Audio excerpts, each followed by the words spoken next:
Olá, vocês! Existem situações nas quais a lei recomenda que os interessados não devem se casar. E se acontecer de casar sem observá-las, serão obrigados a casar pelo regime de separação obrigatória de bens.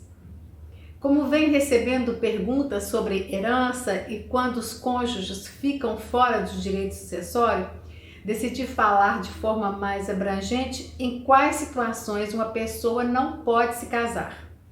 Sendo este o tema do nosso vídeo de hoje. Sou Luiz Souza Araújo, advogada, e bem-vindos ao canal.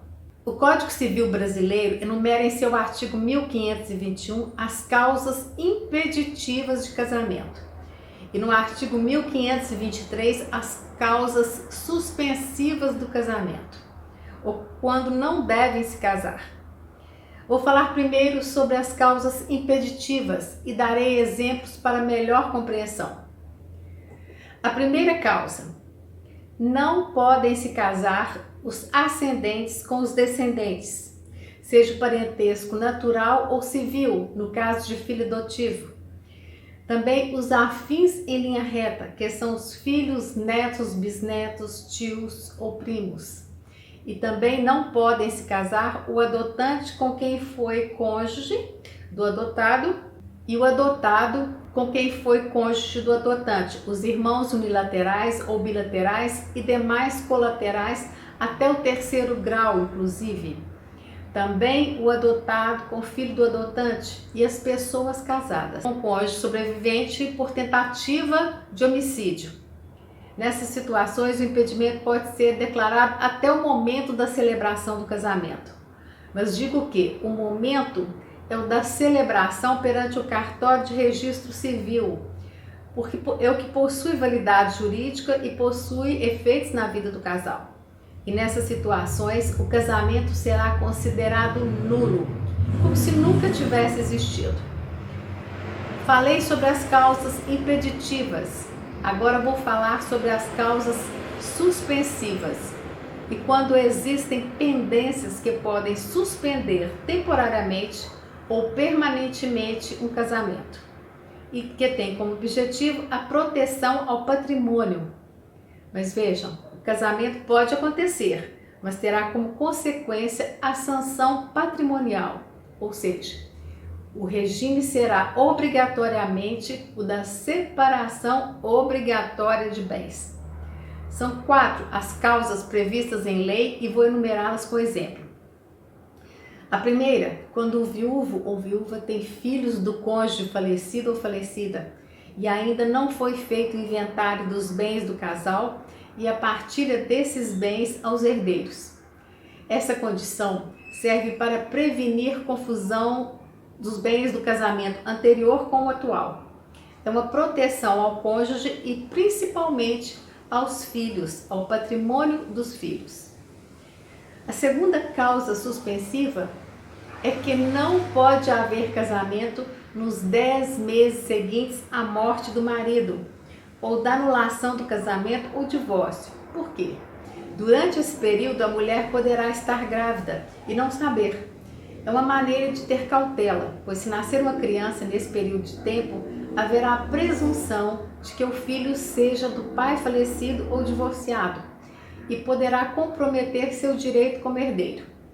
Mas, contudo, essa situação pode ser provada, a paternidade pode ser provada através de exame de DNA. A terceira causa suspensiva é nos casos de divórcio.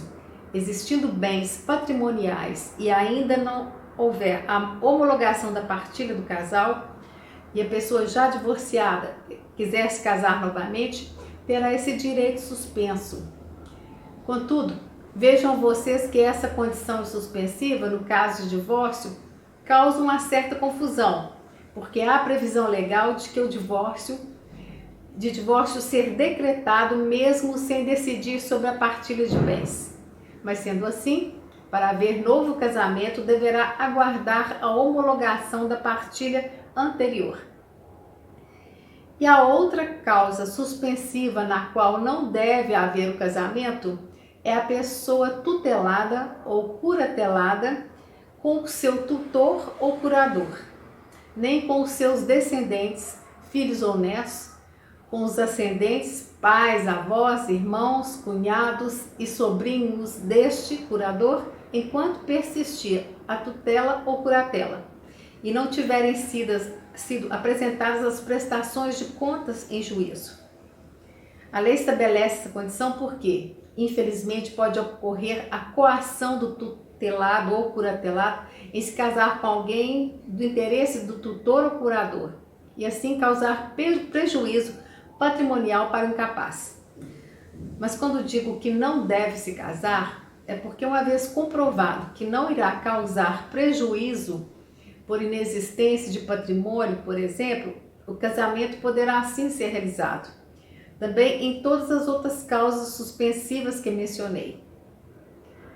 Quantas pessoas que informarem sobre esse tipo de impedimento só poderão fazê-lo através de declaração escrita e assinada, juntamente com provas ou indicação do lugar onde essas provas possam ser obtidas, e devem ser realizadas por parentes, pais, filhos, avós, netos, bisnetos ou os irmãos.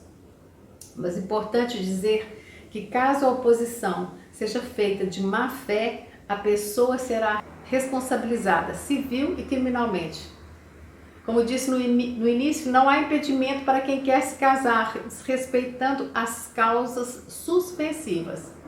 Mas a sanção ou punição será a celebração do casamento pelo regime de separação obrigatória de bens. Pois bem, espero ter ajudado vocês com o tema de hoje. Peço que curtam, inscrevam-se no canal e compartilhem com outras pessoas. Até o próximo vídeo.